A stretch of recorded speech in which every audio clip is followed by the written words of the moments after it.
Welcome to the Red Review with me, Jeremy Brim. The Red Review is brought to you by Growth Ignition, the transformation and capability development business, all in the work-winning space, and the Bid Toolkit, its product set in bid process and training videos. Welcome everybody to this lunchtime lunch and learn, I guess, on or update on the new Procurement Act. So I'm Jeremy Brim. I lead Growth Ignition. We are a transformation consulting and capability development business, all in the work-winning space. So we help clients develop their processes, performance environments and measures across business planning, marketing, but particularly key account management, capture and bidding. And then we can train all of the people in those aspects and develop online tools for them, learning videos, etc., etc. So we do that for many of the large building contractors, building consultancies, but outsourcers, IT firms, do a lot in nuclear and defence and all sorts of things. Have a great time doing it. And whilst doing that for the last 6 years, obviously this new Procurement Act malarkey, as a result of Brexit, has put its head above the parapet, and I crossed paths with my friend Gemma here. I thought to myself, do I go and try and learn all about this stuff? Am I possibly, with life and business, going to be able to keep up to speed with it? And the answer was no. And so I thought I'd make friends with somebody, a grown-up who actually knows what they're talking about. So welcome, Gemma, again. Thank you for coming back. Would you mind just telling us a little bit about yourself whilst we're just waiting for people to log in and things, and then we will get underway? Yeah, absolutely. Thank you for that. It's not often I'm the appropriate adult in the room. I'm usually looking for one myself. So my name's Gemma Waring. I've worked in the public sector procurement and tendering space for about 15, 16 years now. And in that time, I've gone from doing just bidder side to also doing procurement side as well. So I've got quite a unique perspective of seeing both sides of the table. I'm still actively involved in managing, carrying out procurements, still actively involved in preparing for writing and then dissecting results in bids for companies. So I probably augment the other sectors that you didn't mention, Jeremy. So I do a lot of stuff around services, healthcare, education, skills, employability, things like that tend to be my focus areas when I'm writing bids. But yeah, I've been all over the Procurement Act since it started its journey as a white paper a good number of years ago now, coming up to 3 years ago, and have been actively involved for the last, I'd say 18 months now in doing roadshow events and training and talks, initially with public sector buyers and suppliers, and now I'm actively supporting people to prepare for changes. So working with procurement teams on updating documents, changing standard operating procedures, reviewing their workflows and the team structures and things like that to make them ready to go for the Act going live next February. So I'm here to give you an update on what's happened since we last had one of these little catch-ups. And there's some good news, there's some unknown still, and there's not a lot of bad news, I don't think, but more gaps still than I would probably have hoped there to be at this point in the year. Yeah, well, we shall see. I forgot to do the housekeeping bit, Gemma. So Yeah, we'll do that now. we have the Q&A and the chat open. I've got both of those open. Gemma's the show, really. So I'll keep track of the Q&A and chat. I can see Christine had got her hand up. Would you mind, Christine, asking the question via chat or the Q&A? And then we will pick that up for you as we go. But do feel free to ask questions in the Q&A. We'll pick them up towards the end. It says the chat's disabled, so you just have to use the Q&A, apparently. Apologies. I never get it right. Either the Q&A doesn't work or the chat doesn't work. Sorry about that. But you use the Q&A and we'll hoover those up at the end, unless I see one that's really pertinent, and then I might interrupt, but hopefully. Yeah, go for it. So yeah, Gemma, if you want to share your screen and get into the show, Yeah. that would be great. Thank you very much. Okay, brilliant. Thank you for that. And as Jeremy said, please do use that Q&A log as we go along. And it's good in the Q&A log as well, because anything we don't get to answer today, if we're close to time, we can sort of download the questions and answer them all. I'm not sure whether the initial question, it usually is when I'm delivering online training, is will we get a copy of the slides? That's usually the first question I get. The answer to that was probably yes, but probably not in PDF format to not make it easy for anybody to use them in your own team briefings. You'll probably just get them in a PDF. after the event. Because there's a couple of links and stuff in there that I've put together for people to use for resource material. So it'd be good if you got them, but it will probably be PDF. So first slide we've already done. So we've already done our little introduction. So you don't need to know any more about us. I'm going to go through this. Last time we did this, there was so much to say that I was like really, I think we got really close to time and we didn't have a lot of time for questions at the end. So I'm going to be quite conscious of keeping an eye on the time this time and keeping us on track. So it's been 6 months actually since we did our last one of these webinars. And at that point in time, we were moving towards a transition date of the 28th of October for the Act going live. Now, the vast majority of you online will probably be aware, although not everybody is. I've learned this week doing training and stuff still with other people, that it's not now planning to go live until the 24th of February of next year. The reason given for that was that there was an ancillary supporting bit of guidance and document and policy called the National Procurement Policy Statement that needed to be redrafted, which I'll talk about a little bit later on. But in reality, I think a lot of people are maybe thinking it's more to do with the fact that the central digital platform isn't quite where it needs to be from a developmental point of view. And although I can't comment on that because I don't work on any of the teams, I believe that myself to be the case because I think that they are still having issues there around the interconnectedness between all of the e-senders like Delta, Proactis, Intend, and this new central digital platform. And I will give you a little bit of an update on that later on as well. So we're heading towards the 24th of February. Now, one of the big props of the Procurement Act has been the additional documents, guidance and support that Crown Commercial Service have put out. And it's far-reaching. We've never had it before. However, I think that most people I speak to are telling me that they feel like it's got to a point of white noise. It's information overload. There's new stuff getting released here, there, and everywhere.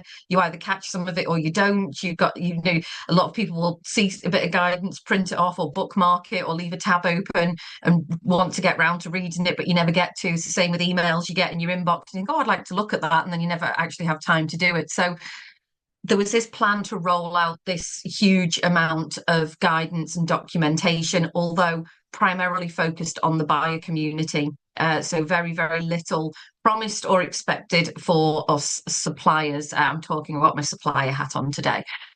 So they have released a lot more guidance, and I've got links on the next slide for you to pick up where you can find this information. It's about 90% there. There's a couple of sheets still missing from the pack, but the bulk of them have been produced. So things like the new competitive flexible procedure, there's a fact sheet on that. The new approach to frameworks, dynamic markets, selection stage, pre-market engagement, all of the major ones are done. So that guidance is out there. They also promised templates, which again is a new strut and support for procurement teams. So things like they're changing assessment summaries they're not changing. They're changing standstill letters to assessment summaries. I've spent the last year trying to get my brain to remember which I'm talking about. And now it's like Procurement Act has won the fight. So now I tend to talk about the Procurement Act as if it's live now, which will stand me in good stead next year, but I have to keep correcting myself. So they've got an assessment summary template. There's going to be a new process in place as well around conflicts of interests, where buyers have to state and record at the beginning and throughout the procurement process whether there's conflicts arising and what mitigating actions they've taken. There are more templates to come, though, specifically ones around things like there's supposed to be a whole pack of templates and information to help buyers enact that new competitive flexible procedure. So that's coming along, but not quite there. Then we've got the central digital platform. So this was the big one that everybody was waiting for. So this is, if you're not familiar with it, the central digital platform is going to be a build up in coding terms from the Find a Tender service. So it will still be called Find a Tender. It's called Central Digital Platform in all of the documentation and guidance, just in case it changes name in the future. They don't have to go and reprint everything. So Central Digital Platform is like its generic name. It was supposed to be released in time for everybody to register on it and for it to be transactionable with all the new notices by the 28th of October. And obviously that hasn't happened. And just this week, on Monday, there was a further release of information about it, which I did a LinkedIn post about, but I will go over the content of that today as well. And that's really critical because this platform is essential to everything working and everything being able to go live. It's central to compliance for buyers. So we need to make sure that it is ready to go. And I know that, from sort of back office, e-senders are a long way away not a long way away, a long way down the road, I should say, in terms of creating those new notices and mix and putting them together.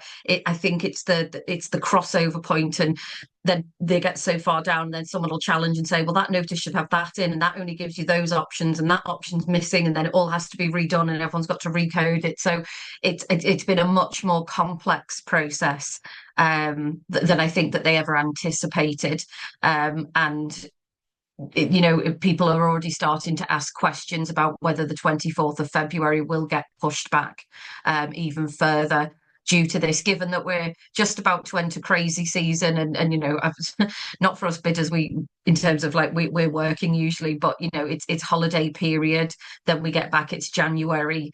It just seems like timelines are getting a little bit tight, so I'm sort of watching this space. Then we had the National Procurement Policy Statement, which I will talk about what I think might happen to it going forward.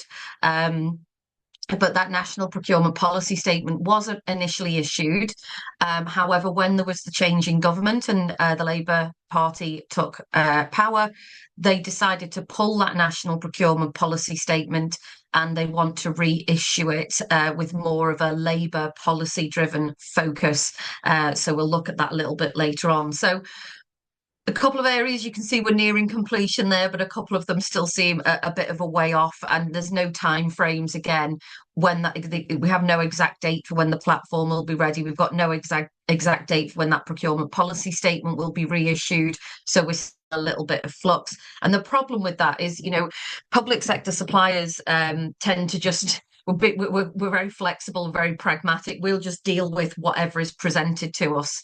So it's the buyers that making the big changes to their templates and processes and all that at the moment. We'll just wait and see what tenders we get after the 24th of February and react to them.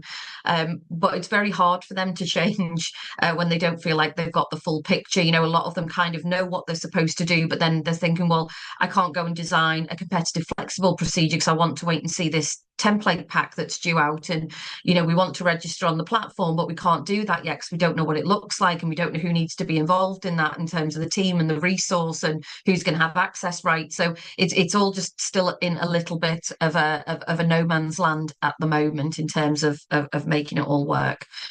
So I've got the link here to those guidance documents. So if you click on that page, it will give you access to every single one of the documents that are available, which, as I said, there's only 2 or 3 that aren't currently available. There is a fact sheet on the Central Digital Platform, so a specific web page, the one that was released on the 25th of November, just this week. So you can click on that and have a look at that. And you can also sign up to a newsletter for that particular page. So in the future, if things change as it goes live, as we're allowed to access it as suppliers, you should receive notification on that page. And just out of interest as well, we've got the sourcing playbook. So for people that aren't aware of this, this is the go-to how-to guide for the vast majority of public sector spend in service and product categories. Construction has a slightly different approach as it often does, because it's just different in the way it's procured. But they are currently reviewing and rewriting bits of this to make sure it's fully compliant. But it's just an interesting resource to kind of keep an eye on, because again, when that gets updated, that will give the buyers their updated how-to guide on enacting the Procurement Act. So as suppliers, it can get you sort of that bit further in terms of your understanding of what the buyers are after. So I hope that's okay for everybody. I will keep going. I'm used to doing training where I stop and pause and discuss, so I'll just keep going through. I wanted to look at open frameworks to start with. So I think we mentioned in the last update that we did the changes that are coming in regards to frameworks is that there's going to be 2 different framework options going forward for buyers to choose from. I framework managers, whoever's running the framework. They have a choice to do a closed framework or an open framework. So a closed framework is exactly what we have now. They run a tendering competition to establish the framework. It runs for 4 years. It has established call-off mechanisms, established lots, number of suppliers, etc. It's exactly what we have now. The difference with the open framework option, if a buyer or framework manager chooses to use it, is that they are then allowed to run that framework for up to 8 years. But what they have to do is within that 8 year period, there's at least 2 trigger points where they have to refresh that framework. They have to open it back up to competition.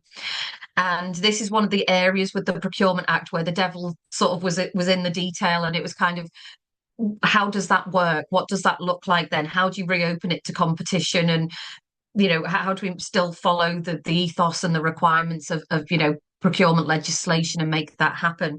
So there's been a little bit more clarity given on that, and it's interesting because I've spoken with a number of framework management companies, individual buyers that manage frameworks, and when they actually look at how they'd have to manage this open framework, uh, in my experience, 100% of them have just said, I can't understand why anybody would choose to do that.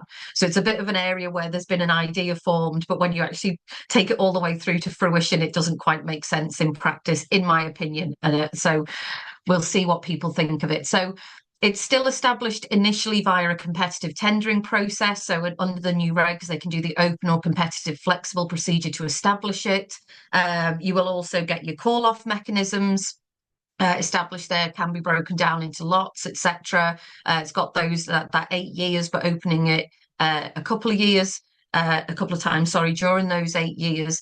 And then the first sort of trigger here in terms of like, why would I do this? So the whole purpose of having this 8 year framework is where you've got common goods and services where largely you reprocure the framework every 4 years and you get the same lots with the same suppliers on supplying the same thing, and it's to try and remove unnecessary procurement. However, when a buyer chooses to refresh that framework, they then have to run a tender notice and republish it and run a tendering exercise for any new applicants. And they have to follow the awarding procedure that they have to follow anyway to establish the tender in the framework in the first place. So it's very difficult to then sort of understand where the benefit lies, because I've got 8 years, and instead of doing one competition, 4 years, it expires, do another one, another 4 years over an 8 year period. It's saying that it can open up another two. So it's 3 lots of tendering and procurement rather than 2 over an 8 year period. Those 2 open points as well are only minimums. So they can opt to do more. So they could say, we're going to refresh it every year or every 2 years or whatever it is when they establish the framework initially. So it's very difficult to understand logically why a buyer would choose to do that. It all depends on how you refresh. So what does that refresh look like? Because you've got the publication requirement there, but how do we get people on and off the framework? So what they've given is 2 scenarios. So you've got an example where you've got a framework, and whether it's broken down into lots, it doesn't really matter. But say you've got a framework and there's no limit on the number of suppliers. So that's really simple and easy. So you do your initial tender, you award those suppliers a place on the framework. When it comes to your first refresh point, you retender for it, and the people who are existing on it can either say, just roll me over onto the next version of the framework, if that's one of the allowable options. So you've just got an automatic carryover. They can opt to say, review my previous bid and rescore it. Don't know why you would do that, but there you go. And then the final one is that you can actually redo your tender and recompete with all of the new people who are trying to get on the framework. And obviously in this example, with there being no cut-off point, it would obviously be everyone that meets whatever standard it is that's been set would then get a place on the framework.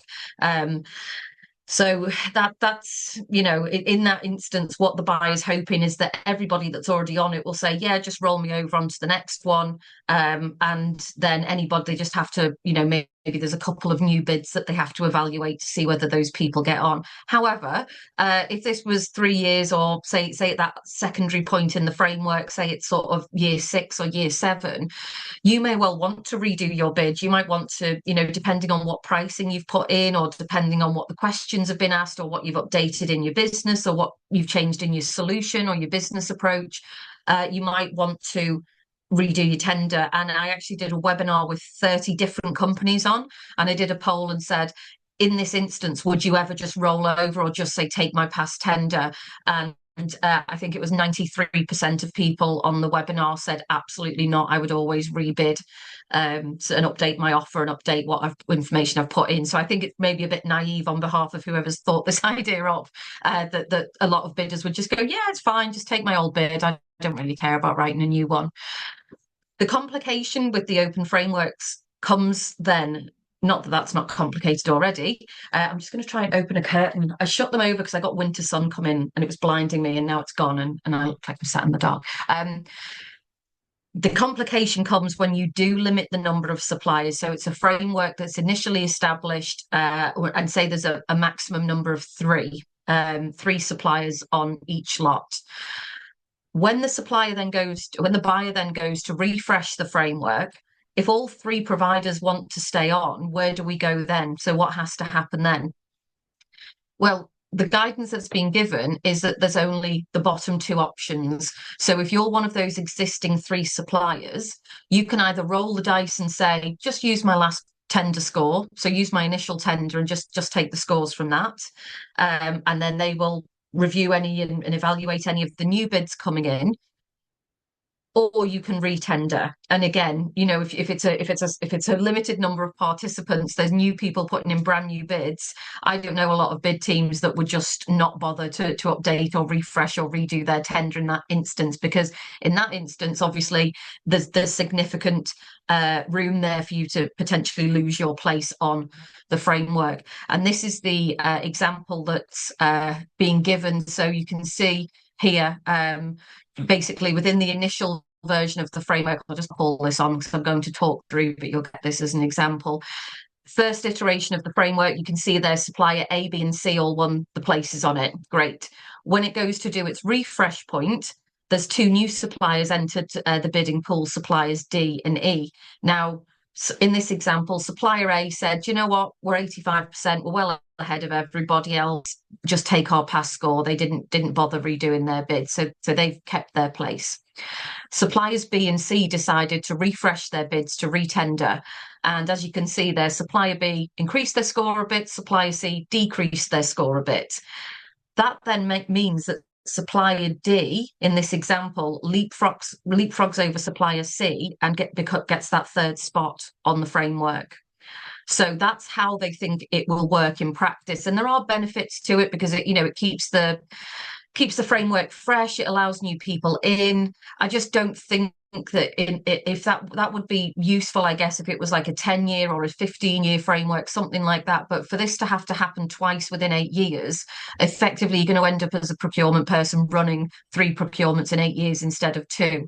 Now, as I said, the vast majority of people in practice have said to me, there's absolutely no way I'd bother doing this. We're just going to run closed frameworks. But then I also know that Crown Commercial Service, I know who have had a bit of a battering this week over other framework issues, have said that they are going to go for this version of frameworks for their ones that are due up just after the Act goes live. They've actually delayed the procurement of a framework to get it out under the Procurement Act so they can run it as an open framework. So, and I think that a lot of the public sector are looking to what they do, and you'll see that being replicated across other authorities. So maybe keep an eye on those if you want to see how this works out. But it just seems like a bit of a nonsense in practice, to be honest.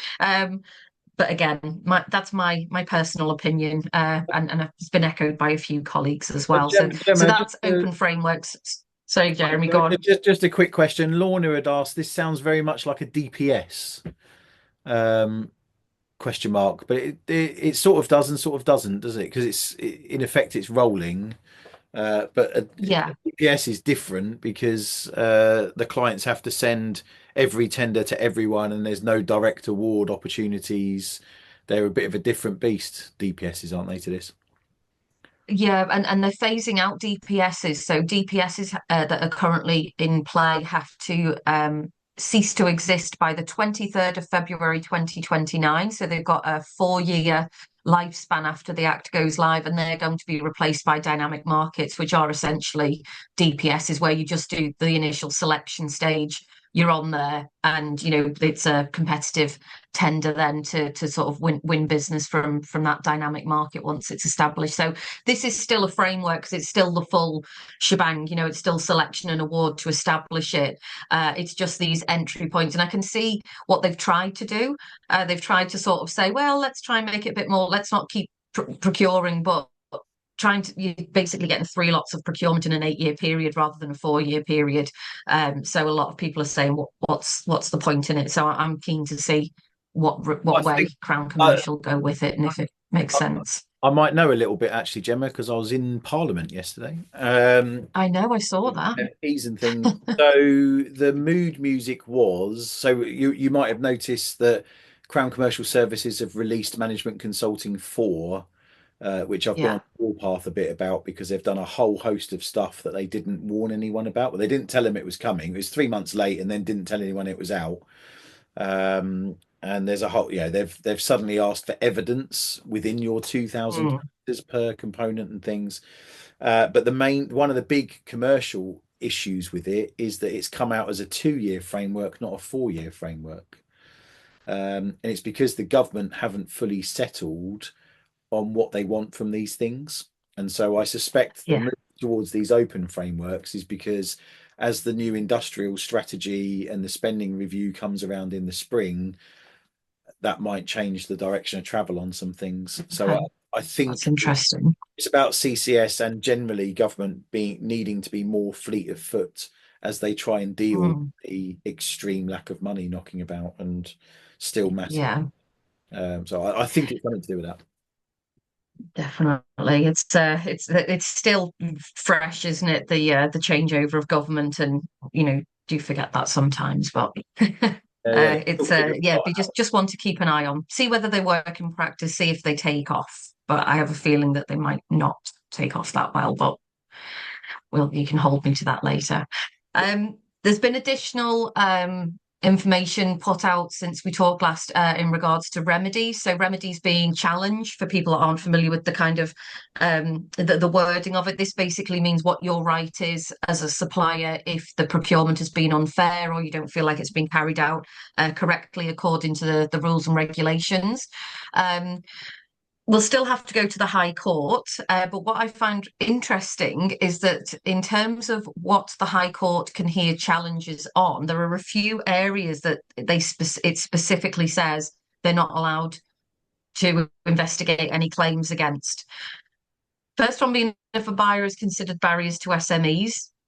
Second one is if the buyers had regard to that national procurement policy statement. So they're being told they've got to do it, but then actually, if you don't do it, there's no real challenge over it. And that is the social value and sustainability piece. And also for below threshold contracts, the rules around those can't be challenged in a high court either. So I just find this a little bit disappointing because it's basically everything there is just compounding issues for smaller suppliers, in my opinion. It's sort of curtailing the ability to actually challenge anything when you're being treated unfairly. We're going to look at the procurement review unit in a minute. Maybe they'll mop up the excess there or the issues there that can't be raised. But it just seems like a bit it makes everything a little bit toothless. Everything's, oh, SMEs, remove barriers for SMEs, consider SMEs. But then, oh, by the way, if you don't do that, then there's no real problem with it because no one's going to say anything. They've said that the automatic suspension of a contract or the award of a contract, I should say, can only be applied during the 8 working day standstill period. So that's important to know. So if you want to stop a contract being entered into, you must do it during that 8-day working period. You can still raise a challenge after that, but once that you've sort of got past that period, the sort of damages and awards that you'll get in your favour are definitely lessened. After that 8-day period, you've got 30 days to raise your challenge from when you knew or ought to have known about the breach. So it's tightened up and given very specific time frames in regards to raising challenge.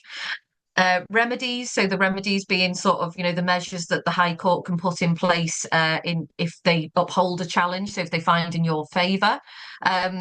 If it's pre-contract, so if it's before that contract details notice has been published, the new dual stage of the award procedure, they can set aside. So that's that, sort of invalidating the decision and sort of usually making the procurement start again. They can mandate corrective actions. So where, potentially maybe if you've complained that there's a conflict of interest on the evaluation panel, they could, stop the award of contract and advise the authority that they've got to re-evaluate the tenders with that person not on the panel or something like that. You've got being awarded damages. So you can still be awarded damages pre-contractual. And then there's any other appropriate orders that the court seems. So that's kind of where it can go in the future if you raise a challenge pre-contractually. Post-contractually, obviously, things get a little bit more difficult because what the High Court has to balance then is what's in the best public interest in terms of monetary. So obviously, if you've stopped something before it started, then it's much easier to manage. If a contract's already been started, even if there's found to be a valid challenge against that decision, the court has to weigh up the cost of removing that service, paying damages to one person, setting it up again. They have to calculate that and decide the best way to go. They are still allowed to set aside the contract, so they can nullify the contract in that phase. They can again award damages. And they can also modify the contract terms. So, for example, as it says there, they can say it's not in public interest or it's not practical to terminate that contract, but instead of it being a 4-year contract, you can have 12 months, and in that 12 months the team has to re-procure for the remaining 3 years or something like that. So that's where we're going to in the future. Now, I mentioned the procurement review unit there. Apologies, the graphic is a bit fuzzy here. I actually stole it from a Crown Commercial Services webinar, did a little cheeky screen grab. But for those of you that don't know, there will be this enhanced version of the mystery shopper service that will be available under the Procurement Act. And it has these 3 strands within its remit. So the first 2 there are related to monitoring buyer activity, which will be very interesting to see how much teeth that has and how much action it actually takes. I know the mystery shopper service does, very similar job and recommends corrective actions, but the compliance review service is basically a proactive service. So the one in the middle, the public procurement review service, is the mystery shopper service. You as a supplier or any other stakeholder can go and raise an issue, a complaint for them to go and investigate related to how a procurement's being carried out. So very similar. The compliance review service is actually going to be proactively auditing buying organisations and contracting authorities to make sure that they are working in line with the requirements and the ethos of the Procurement Act. So things like, are you doing pre-market engagement? Why aren't you producing pre-market engagement notices? You haven't published your annual KPIs against that particular contract. And they have the power to put in place quality improvement plans with contracting authorities. And if they so choose, they can make those public. So for particular authority, and I'm sure those of you on the call will know, every time I do this in an open training session, they'll say, oh, like such and such that always do this or they always do that. The idea is that this unit will then put an improvement plan in place for that authority, and they have to meet the terms of it, and they can actually publish it and make it public as well. Be very interesting to see if they go to those lengths and which authority is the first one who has its school report published with its bad behaviour noted down on. I'm sure nobody wants to have that accolade. The final one is the debarment review service. So some of you might have heard about the debarment process. So this is going to be a publicly available list of any supplier that ticks the wrong box on the mandatory and discretionary exclusions in the selection questionnaire. This procurement review unit will basically see any.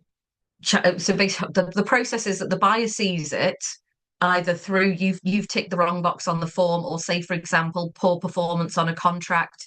They then have to notify the review unit about that, because that will be something you have to tick in the future.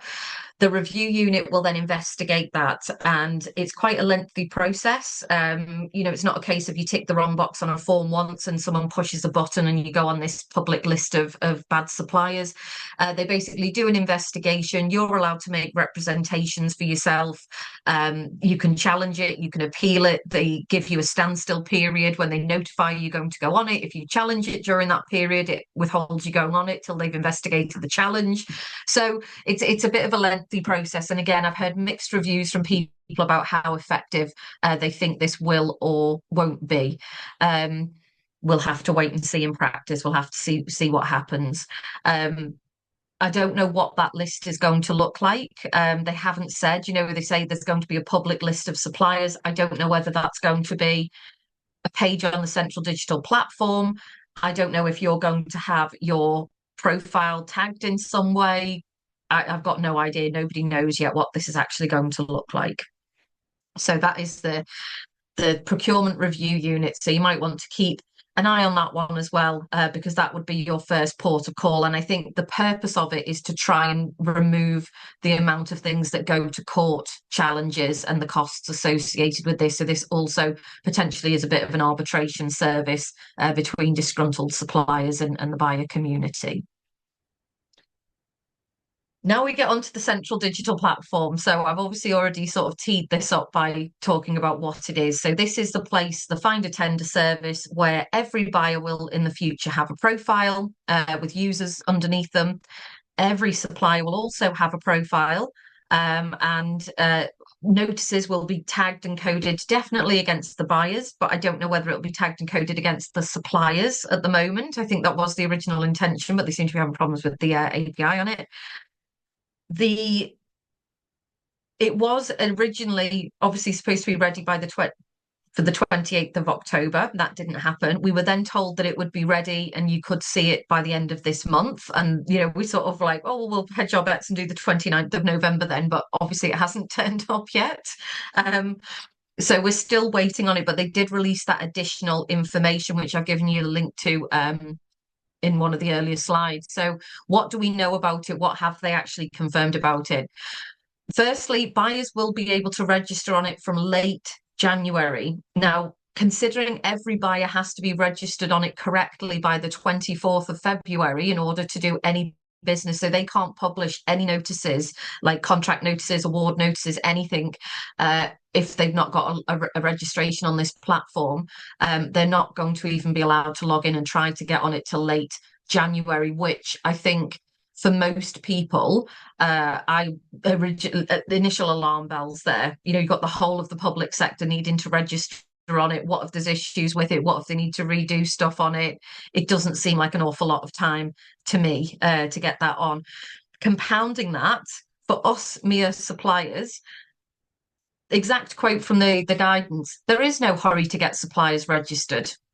Apparently there's no hurry, because in their minds, the people that are creating this, they're saying, well, if the first tender notice, contract notices are going to be called tender notices going forward.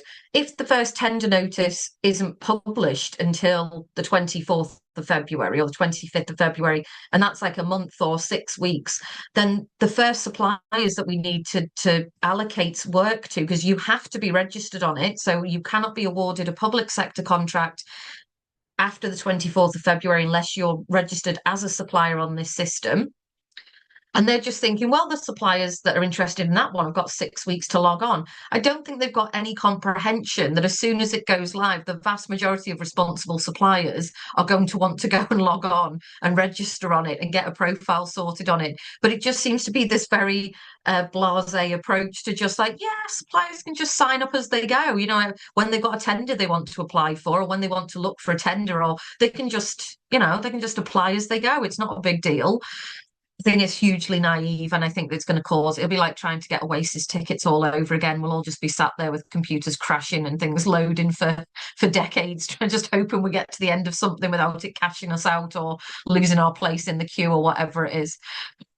within that platform, what you're going to be required to do is to have a profile. So your company will have its own profile on there. You will have to complete what they're calling your supplier information, and I'll give you the list of what that is on the next slide in a second. Um, and this is the bit for me where the madness, I feel like I've sort of, Alice in Wonderland at this point. So the current understanding and the current way it's due to work is that you will, as a supplier, your journey is going to be find a notice on find a tender service. Click on that notice. That notice will still say go out to Delta, Proactis, wherever. You log in there, you download your tender documents, you review them, decide to bid on the opportunity.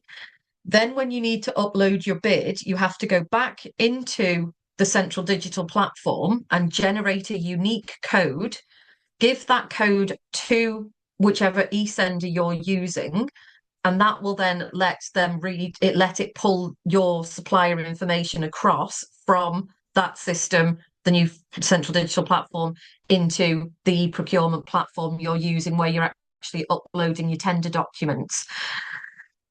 I thought that this would be an ask once thing. So like once I've given that code to Delta or wherever, it just has my information stored. Apparently that's not the case. Apparently you have to generate a unique code for every single procurement, which seems like a madness to me. Also, this new system doesn't check or verify any information. So you type it in, the system doesn't have any verification process. So we just assume it's correct. And then it's still up to the individual buyers to check that information. It also doesn't allow, obviously, the project specific questions. So what you might then have to do is upload that SQ, but then the e-procurement system will then have additional selection stage questions, then your ITT and your pricing submission as well. So for something that's supposed to be making everything easier and an ask once thing, for me, I think you can tell by my tone how I feel about it. I just think it's, again, something that it hasn't been thought through correctly from a user point of view, and certainly not from suppliers. For buyers, they register on it once. They will use a platform like Delta or Proactis or whatever to create their notices in. They ping them in, it'll link automatically for them. It's a lot easier. Even if you've already logged in to find a tender, if you've got a login, you have to re-register. I'd like to know what that process looks like. And I'm sure there'll be bugs and issues around using the same emails and things like that. But they have promised that there will be more guidance and videos due to come to help us navigate this new workflow that we're going to have to work with in tenders. And I think, that's just a major faff. Mature bidding teams will get used to that faff and will learn and will adapt and sort of go with it. I just think when you think about, smaller businesses, ones with limited resources, maybe your third sector organisations, people new saying, I'll give this public sector malarkey a go. I think this is just like one of those things that might just be a step too far for people. And it just is like a level of ridiculous process that I just don't think people will have a lot of patience for. So the information that you'll be asked for, so you'll go on, you'll create a company profile, and I believe you can have users within that profile, so more than one person can access the account, but again, haven't seen inside of it yet. Your basic information, so the part one of the standard selection questionnaire, your company name and all that sort of stuff. They will ask you for copies of your accounts from the most recent financial years, and again, it will be your responsibility to keep updating them manually. I don't think there'll be anything automated to remind you. You've got to put in your connected persons. So this will have quite a big impact because they're going to tighten up on this in the SQ stage around the connected persons and what they've been involved in and what they haven't done. So they want a lot more visibility over that. And then you will also have your mandatory and discretionary exclusions in there as well. So that also should link probably to that debarment list wherever that exists in the metaverse in the future. So that's what they're going to ask you for. So you can see there's nothing in there. You'll still need to be asked about, things like your references, your insurances, all that sort of stuff. So you'll have this, it'll go over, but then anything sort of after the what you see in the current standard selection questionnaire, everything you see after the exclusions, they're going to have to ask that all in the portal anyway, and you're still going to have to type out that bit of it. Gemma, we'd had a quick question. Last, Does the supplier code have an expiry time frame? mm, I believe so. I think that's why it's like a once code. I don't know what that is, but that's why you have to keep giving it over and over again. So for different ones. So I think that it has a limited, and I've also been told, again, this was like the initial development earlier on this year, whether they've got to this point or not, that you could have multiple versions of your supplier information. You know, for example, if you were, have different companies, or sometimes you're your parent company and sometimes you're the UK entity or whatever, apparently you can have sort of different versions of it, was the original intention. um I know that they did demo it at an event, a local government event last week, but I couldn't go to it because I was delivering training for a change. But I sort of asked Lindsay Maguire directly and said, when is this going to be available for anybody to actually look at in the general public? And she said, oh, we're working on our videos and stuff at the moment. We'll have something available soon. So Okay, soon. fair enough. Hopefully this side of Christmas, but I'm guessing not. Yeah, I'm just conscious of time, Gemma. We're going because we've got a few questions to get through as well. So Yeah. let's I'll spur. just do this national procurement policy statement as the last bit, and then we're Okay, ready for questions. awesome. Thank you. Um, so I've already mentioned the reissue of the national procurement policy statement. They did do a very short stakeholder survey, which closed earlier this month to try and garner opinions, although it wasn't widely publicised. It And at should be half term. reissued. Sorry, Gemma. It was out over a Yeah, school half term as well, wasn't it? yeah. So maybe a lot of people missed it. Should be issued this side of Christmas, but again, we don't know. And it should be updated in line with Labour Party policy. And just a quick couple of headlines. So what I believe this to sort of mean based on what they've said pre and post election, expect it to contain some kind of ring fencing favoritism of UK-based businesses, but that causes a huge headache with compliance with our trade agreements like the GPA and the Trans-Pacific Partnership. So we'll have to see what happens with that. Fair payment terms for supply chain. They've been in the news even talking about private sector revealing supply chain payments. Recognition of trade unions and fair working terms, so flexible working terms, etc., might play a part in that policy statement. They've mentioned a national procurement plan, but nobody knows what that means. Whether they're talking about renationalising the railways and the national energy, I'm not sure. But also there's a real focus on growth in future jobs sectors. So looking at where the projected growth is and targeting activity towards them, and also tackling unemployment, poor mental health as well in terms of barriers to people being able to enter the labour market. So that's Just kind of on the end of my bit. Cool, thank you very much. Just on the national procurement plan bit. So as I said, I was in Parliament yesterday to meet Mike Reeder, just to check he was all right. Really, my mate who's become an MP. But in order to do that, I had to sign up for some engineering conference thing that was being held in House of Parliament on the terrace, which was enthralling, obviously.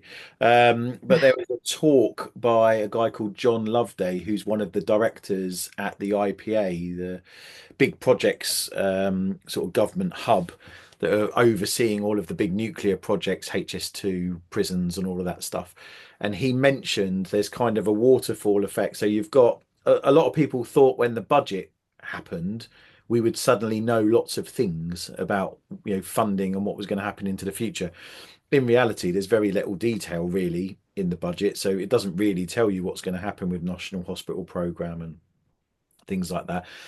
But the reason why is there's going to be a spending review in the spring, which will be connected and will come at the same time as a national industrial strategy at the top. And below that, in effect, you'll have the national procurement plan aligned with it. And Okay. the pipeline of big national construction projects and the investments government are going to make, green investments, et cetera, et cetera. So there should be this pyramid effect or waterfall effect down from the industrial strategy to determine what they're going to invest in including investing the National Wealth Fund and pensions money and all sorts of stuff. So that's quite exciting. Sounds quite clever, or to be honest with you, bloody common sense, isn't it, really?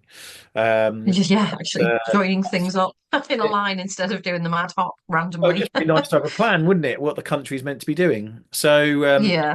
that's all up for grabs then. So we best tackle all of the questions. We've had the quintessential classic. Will they be sent a copy of the slides? Yes, we can do that, Gemma, if you don't mind sending me a PDF Yeah, directly will do. afterwards. An email will go out to all of you and everyone in our database tomorrow morning with a copy of a link to the recording and a copy of the deck or a link to the deck. So we'll do that tomorrow morning. So thank you for that. So let's go backwards through the content. So, Anne Lee, if a tender evaluation is extended, it could expire. Oh, brilliant. So that's more of an exclamation of frustration rather than a question. I'd meant to filter out a few of those. Guessing that conflict of interest will be asked separately per tender. Um, Yes, that's right. Yeah. So they're supposed to have an individual conflict of interest, and there's a specific form, and there's specific three categories of conflicts they've got to assess for each tender, pre-tender, and they've got to highlight where the conflicts are and what they're going to do about it in the process to mitigate those. cool.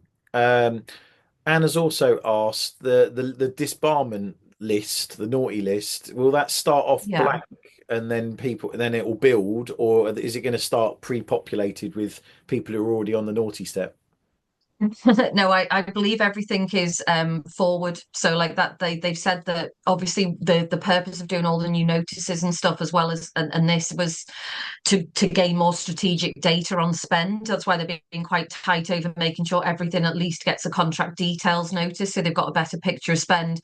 And I was told that it's building from zero, so it's a new database. So they said it will take at least 18 months to 2 years to be able to draw any meaningful strategic data out of it. So yeah, it'll be blank. And again, who gets the crown for being the first person on it? Yeah, Be interesting to that's watch. going to be. I could think of some candidates. My friend Michelle B has asked, so you can't go on it by accident, essentially, was what we were saying. The platform is this. No, the list of naughty steps. No, you can't. No, it's not it's not like an automated process. Although the fact that you have to do your selection stage information or your supplier information, I should say, in the platform is those exclusions. It would make sense to me logically that if you tick the wrong box, it fires you into the list or fires you into that debarment process with the procurement review unit. But yeah, as far as I know, no, it's not automatic. There's a process. Cool. Okay. So Michelle's happy about that. Did Kay, sorry, has asked, did CCS reveal which framework is being held back until post 24th of Feb to be issued as an open framework? So I know it's Do you know what? I four. did know what it was. It's not in my head at the moment, Kay. I'll have a look at that one. But I've got it written because I was discussing it with people at the time that it happened. So I'll have it somewhere, but I don't have it with me at the moment. It's not in my brain. Warren is saying it's Tech Services 4. Emma's saying Yes, she thinks it's RB6295, which is catchy. I So think it's well done, team. We've devised it between us. So, uh, oh, Anne's asking, what is TS4 slash DOS7 question mark? just frame the. I think that's just a reference to the framework. Okay. Yeah, yeah. Cool. So let's get through all of that. Oh, we've done that one. My mate Paul Collins was asking, when an open framework reopens, does it have to be on the exact same set of requirements, contracts, policies, etc., as the original procurement? If not, can they be changed? It really diminishes any benefit to the buyer, surely, in re-procuring the thing.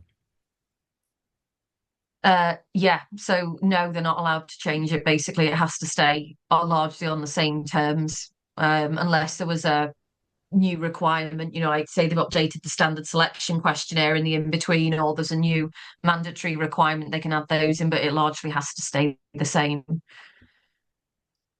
Fascinating. Of course it does. Um, When suppliers ask for a rescore review, would this involve resubmission, update of the submission, or only the docs that are previously submitted? So do you get another bite at the cherry, I guess? Um, is that in relation to when you get rescored on the framework, I'm guessing? Yeah. So can you read that one again? No, I If you can't. can find it. I've gone and Um, it off. I think it was just Um, around the rescoring. Basically, no, I think that you have to choose a path and you're on that path then. So, like, I saw one there asking as well about whether, say, if you do choose to redo your tender and you come out with a lower score, can you say, oh, do you know, forget that, just use the old one? No, I think you've got to pick a path and stick to it. And if you're retendering, you would have to retender along with all of those other organisations. So it would be like a full retender, and that's why that's the sort of madness within the system of like, why on earth would a buying authority want to do that every couple of years? I don't know. it must be if things are changing. Oh, Warren had seen an opportunity only 3 months ago, looking for a supplier to partner on the central digital platform, which suggests it's nowhere near. What you were saying, Gemma, about their appalling behaviours towards us as suppliers, I'll leave that to the last minute; they'll figure it out. Yeah, You're right. That's going to really inhibit SMEs. Or to be honest with you, Gemma, I find the maturity of companies with anything below 1,000 people is yeah. actually fairly immature. Hmm. And so I think there's going to be some bumps. Somebody anonymous had asked, how is pricing being regarded with regard to existing Yeah. framework suppliers to new entrants 3 years on? So I guess is that open framework bit because the incumbents may be a lot cheaper. I guess they've got embodied knowledge, haven't they? Yeah, it is. Again, it's one of those things that we just don't know till we see in practice what this is actually going to look like. Because again, but equally, a new supplier might have already seen the existing pricing and then be able to underprice. So commercially, I don't really understand how it's going to work either. It's one of the many, many what if scenarios with those open frameworks that the more you look at different strands of it, the more you think this just doesn't bloody make sense at all. I'm sure it won't all come at a crushing point in February. Well, I guess that's. Do you think it will get pushed back again, Gemma, or do you think? I have my very I'm starting to build strong suspicions that it will. Yes.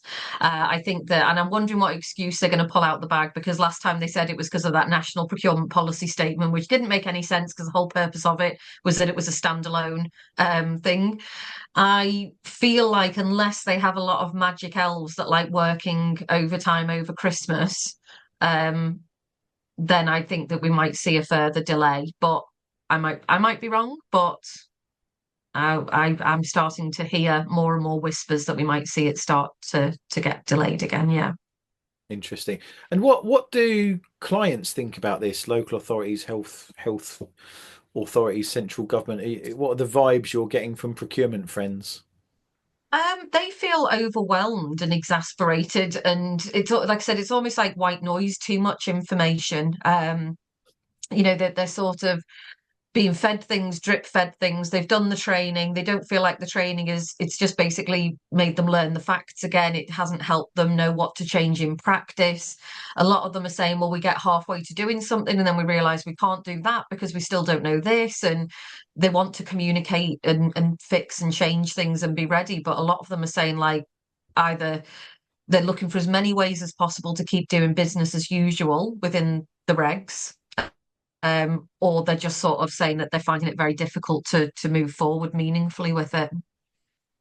It's really challenging, is it? I think similar to Yeah. not wanting to be the first supplier on the naughty list. Mhm. No client wants to be the first client to end up in court and lose when they get it wrong. Yeah, absolutely. Yeah. That's the big thing. So I remember I did a podcast with Rebecca Rees from Trowers and Hamlin, sort of the top lawyer in the country, procurement lawyer in the country, ages ago now. And her top piece of advice is that clients are generally pretty terrified of this. And we need to Yeah. get our head around it, as you are coming on this webinar, to be Yeah. able to coach them on how to find their way through it. It's kind of capture of your key opportunities. If you've got something that's coming around to rebid after this act comes out, it's a good idea to get ahead of it with the client and coach them on what works and what doesn't work and how to navigate through this. But Yeah. you need this kind of expertise to be able to do that, which brings us beautifully to our final minute, I guess. So thank you very much, Gemma.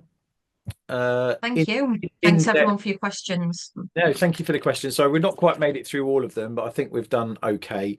And so if you would like to get into the detail of this and the specifics for your business, Gemma is available to engage. We've just got a client reached out to us today, actually, who wants a webinar for all of their key leaders on the Procurement Act specific to their business and sector, that Gemma and I are going to facilitate. So do reach out to us. You'll get an email tomorrow with a bit of a link to reach out to us on it. But do reach out to us if you think there's a need in your business to brief your people and leaders, client-facing people, etc. Because you do need to be experts in this stuff, actually, which is difficult as it keeps moving. And we'll build a bit of a community around it. Maybe let's see if it gets kicked into the long grass again. We'll probably have to do another one of these in 6 months' time, Gemma. It's always a pleasure. Yeah. See where it goes. Yeah, do reach out and have a great Yeah. weekend, everybody.